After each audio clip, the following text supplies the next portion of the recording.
Bonjour, aujourd'hui exercice sur l'intégration. Vous trouverez dans le descriptif de la vidéo un énoncé corrigé au format PDF, ainsi qu'un lien vers mon blog pour y trouver divers documents. La question du jour, à l'aide d'une intégration par partie, calculez grand S qui est l'intégrale de 1 à E de ln de x divisé par x³ dx. Alors, je conseille de tout de suite aller écrire la formule d'intégration par partie, puisqu'on nous demande de l'utiliser. Voici celle que je vous propose, avec des fonctions u et v dérivables sur un intervalle i. Les fonctions u' et v' doivent être continues sur l'intervalle i. En général, elles y sont même dérivables, donc continues.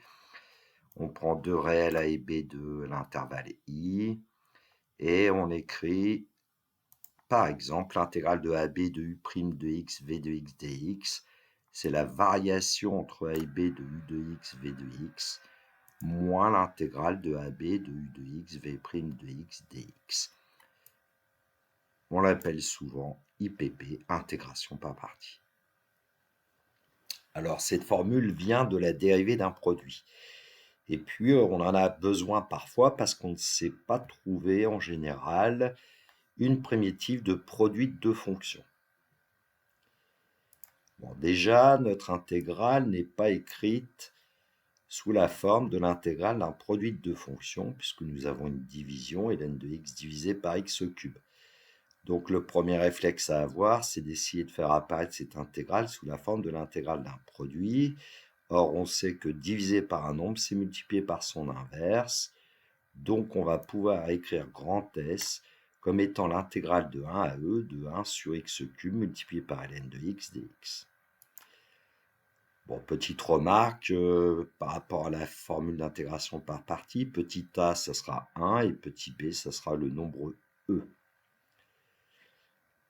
Alors, on va avoir besoin de poser u' de x, v de x, et là, on a deux choix possibles, a priori.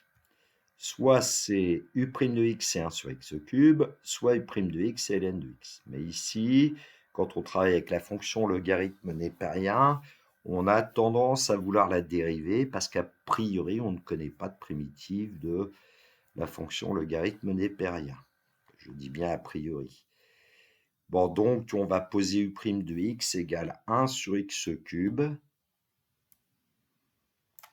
Et on va chercher une primitive de 1 sur x³. Alors, on en connaît une d'après les primitives de fonctions de référence. C'est moins 1 divisé par 2x² plus une certaine constante. Alors, en général, la constante, on la prend égale à 0, parce qu'après, les calculs se font bien, mais il y a des cas parfois où on pourrait ne pas prendre la constante nulle. Peut-être que je ferai une vidéo sur un exemple de ce type. V de x, donc, c'est ln de x, donc la dérivée v' de x égale 1 sur x. Alors, je voudrais m'attarder un petit peu sur cette formule d'intégration par partie. Dans le premier membre, on a l'intégrale de u' v de x dx, c'est celle qu'on veut calculer. Donc, j'ai réécrit u' de x v de x, c'est 1 sur x³ ln de x. Ça permet de vérifier un peu tout ce qu'on fait. Ensuite, on aura à calculer la variation de u de x, v de x entre a et b. Eh bien ici, il n'y aura pas de souci, mais on va quand même écrire u de x, v de x. C'est moins 1 sur 2x² ln de x. Et puis, là où je vais m'attarder, c'est surtout sur la deuxième intégrale, parce qu'il faut savoir la calculer. Si on ne sait pas trouver une primitive de u de x, v' de x, bah, on est bien ennuyé. Et donc, on va regarder ce que c'est que u de x, v' de x, et voir si on peut trouver une primitive. Alors, u de x, v' de x, c'est moins 1 divisé par 2x², multiplié par 1 sur x. Donc, ça nous donne moins 1 sur 2x³. Alors, est-ce qu'on sait trouver une primitive d'une telle fonction? On a déjà vu que 1 sur x³ avait pour primitive moins 1 sur 2x², plus constante évidemment. Et en fait, on a juste à multiplier par moins 1,5 1 sur x cube pour obtenir moins 1 sur 2x cube. Donc, pour une primitive, il suffit de multiplier par moins 1 demi, moins 1 sur 2x carré, ce qui nous donne 1 divisé par 4x carré. C'est une primitive de moins 1 sur 2x cube. Donc, entre guillemets, on est sorti d'affaire. Revenons à notre intégrale à calculer. Donc, grand S, intégrale de 1 à e, de 1 sur x cube, ln de x dx. On applique la formule d'intégration par partie. Cela nous donne la variation entre 1 et e de moins 1 sur 2x carré ln de x, moins l'intégrale de 1 à e de moins 1 sur 2x cube dx. Et on sait trouver une primitive de moins 1 sur 2x cube. On l'a fait auparavant. Donc, on va obtenir que grand S, c'est la variation entre 1 et e de moins 1 sur 2x carré ln de x, moins la variation de 1 sur 4x carré entre 1 et e. Alors ici, je vous conseille d'utiliser la petite formule différence et crochet. C'est crocher la différence, on verra bientôt pourquoi. Donc, c'est la variation entre 1 et e de moins 1 sur 2x carré ln de x, moins 1 sur 4x carré, que nous allons a priori calculer. Bon, ici, j'ai préféré écrire une seule fraction. J'ai mis au même dénominateur 4x carré, ce qui veut dire que j'ai multiplié ici par 2, numérateur et dénominateur, et on obtient que grand S, c'est la variation entre 1 et e de moins 1 plus 2 ln de x divisé par 4x carré. Alors, on va s'arrêter un petit instant, comme je le disais souvent à mes élèves. Je leur posais la question, la fonction que nous avons écrite entre crochets, que représente-t-elle pour la fonction de départ 1 sur x cube ln de x. Alors, je n'avais pas toujours tout de suite la réponse, mais par exemple, l'année dernière, j'avais quelques élèves qui, assez vite, comme Maxime, comme Ozane, comme Paul, etc., me disaient, monsieur, la fonction entre crochets, c'est une primitive de ln de x sur x cube. Donc, ça veut dire que cette fonction, entre crochets, si nous la dérivons, nous devrions obtenir ln de x sur x cube, et ça nous permettrait de vérifier un peu tout ce qu'on a fait. Petit souci le jour de l'épreuve, c'est que il faut bien gérer son temps, et en fait, dériver cette fonction, je vous le ferai voir tout à l'heure, ça demande quand même un certain nombre de calculs. Donc, on va poursuivre le calcul comme si nous n'étions pas trompés, espérons. Et donc, nous allons calculer la variation de cette fonction entre 1 et e. Alors, on remplace d'abord x par e. Donc, on obtient moins 1 plus 2 ln de e sur 4 carré, moins, moins 1 plus 2 ln de 1 sur 4 multiplié par 1 au carré. Alors, toujours les petits réflexes à voir, ln de 2 c'est égal à 1, et ln de 1 c'est égal à 0 pour pouvoir simplifier les expressions. Et on va obtenir grand S égale moins 3 divisé par 4 carré plus 1 quart. Alors, petite explication, 1 plus 2 ln de e, ça fait 1 plus 2 fois 1, ça fait bien 3. Et puis, pour la deuxième, 1 plus 2 ln de 1, c'est 1 plus 2 fois 0, ça fait bien 1. Bon, ici, j'ai voulu avoir une seule fraction, donc j'ai mis un quart sous la forme e carré sur 4e carré. On a multiplié par e carré au dénominateur et au numérateur pour avoir le même dénominateur que la première fraction. Et on obtient que grand S est égal à e carré moins 3 divisé par 4e carré. Alors, le jour de l'épreuve, on peut très bien prendre une calculatrice, calculer l'intégrale, et puis calculer cette expression e carré moins 3 divisé par 4 carré avec une calculatrice. Remarquez que les valeurs approchées de l'intégrale et de cette expression sont très proches. Alors, j'ai voulu le faire dans une vidéo précédente que j'ai commencé, et puis le logiciel de montage vidéo s'est arrêté, donc je vais éviter d'aller chercher la calculatrice TI que je possède en clé USB. Bon, bah, quand on est chez soi, rien ne n'empêche d'aller chercher le calcul formel du logiciel GeoGebra.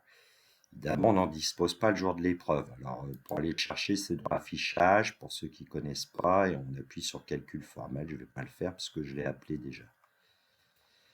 Donc, on va déjà, dans un premier temps, essayer de vérifier que la fonction que nous avons trouvée, qui va s'écrire, que je vais appeler g de x, alors 2 points égales comme syntaxe, 1 plus 2 ln de x,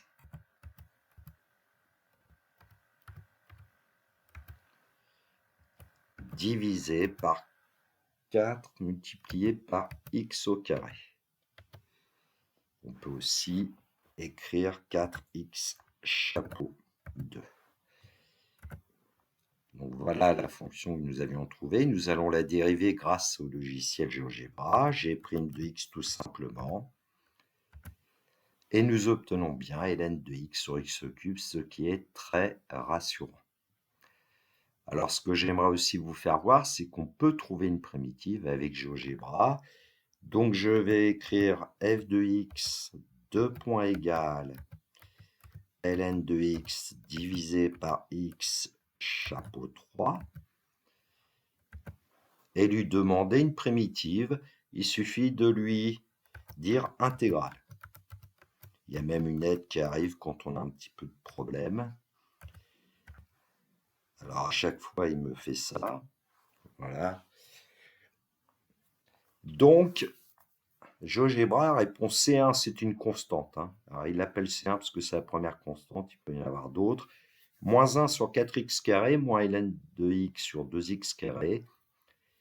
Et si nous écrivons cette expression sous la forme du même numérateur, on va bien retrouver moins 1 plus 2 ln de x divisé par 4x carré. On peut en profiter pour calculer quand même le nombre grand S. C'est donc l'intégrale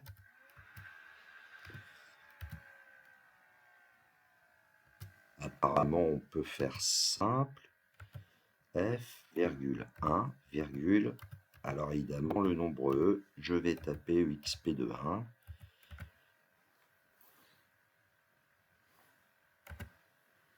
Et nous obtenons 1 quart moins 3 sur 4e au carré. Évidemment, si on met sur le même dénominateur 4e carré, on va bien retrouver e carré moins 3 divisé par 4e carré. Deuxième cerise sur le gâteau, je vais vous montrer comment on peut tracer la courbe représentative de la fonction, petit f, et puis faire apparaître l'intégrale de petit f entre 1 et e avec en fait un coloriage. Allons-y. F de x égale ici ln de x divisé par x au cube. Évidemment, le dessin qui arrive n'est pas toujours adapté. Il faut changer, modifier la fenêtre. GeoGebra appelle petit f en fait la courbe, mais bon. Alors, je connais un petit peu ce qui va se passer, donc je vais régler un petit peu l'affichage. Mettons moins 2 ici. On doit aller jusqu'à E, donc je vais mettre 4. Ici, moins 1, ça suffira, je pense. Et en fait, ici, on l'a ordonné avec 0.2. Donc là, je vais mettre 0, moins 0.2. Ça devrait nous donner une figure à peu près correcte. Alors, je vais un petit peu modifier encore. Moins 0.5. Voilà. Bon, voilà une courbe qui s'est tracée. Et puis, pour trouver notre fameuse valeur de S, on va dire S égale intégrale de f, virgule 1, virgule exp de 1. Voilà, et donc ce qui est intéressant ici, c'est que GeoGebra colorie donc ce fameux nombre, il nous donne même une valeur approchée. J'ai fait un clic droit, je vais dans Basique pour les propriétés, parce que si jamais ça ne s'affiche pas, vous voyez, vous avez dans Basique, afficher l'étiquette, nom et valeur. Vous pouvez aussi indiquer que la valeur, évidemment, si c'est décoché, on ne voit plus rien. Donc, je vais recocher. Donc, basique, clic droit, basique, nom et valeur, par exemple. Donc voilà, nous avons une valeur approchée 0.1485. Et si nous tapons le nombre e carré moins 3, exp22 moins 3 divisé par 4 multiplié par e carré. Là, nous avons ici une valeur approchée.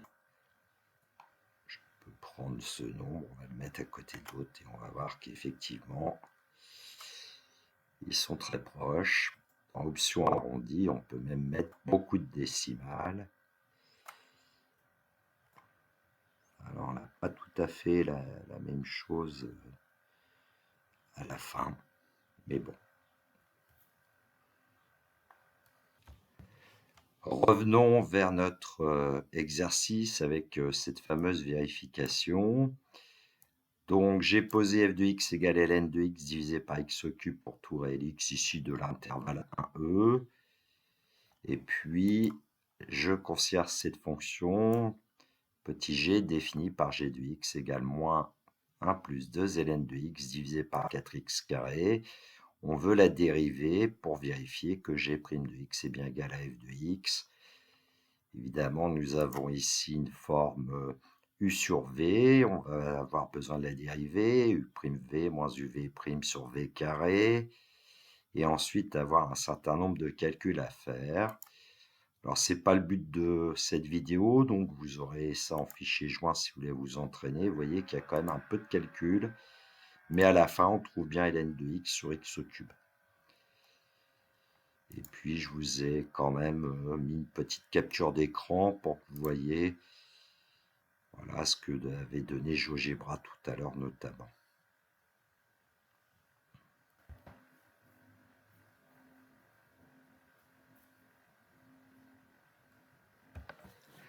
Voilà, la correction de cet exercice est terminée. J'en profite pour remercier les gens qui s'abonnent. Pas loin de 50, évidemment. C'est très loin de Monsieur Monca avec ses 2 millions d'abonnés. Mais bon, c'est pas le nombre qui compte. Et puis, je crois avoir reconnu ce matin un abonné, Monsieur Pic82.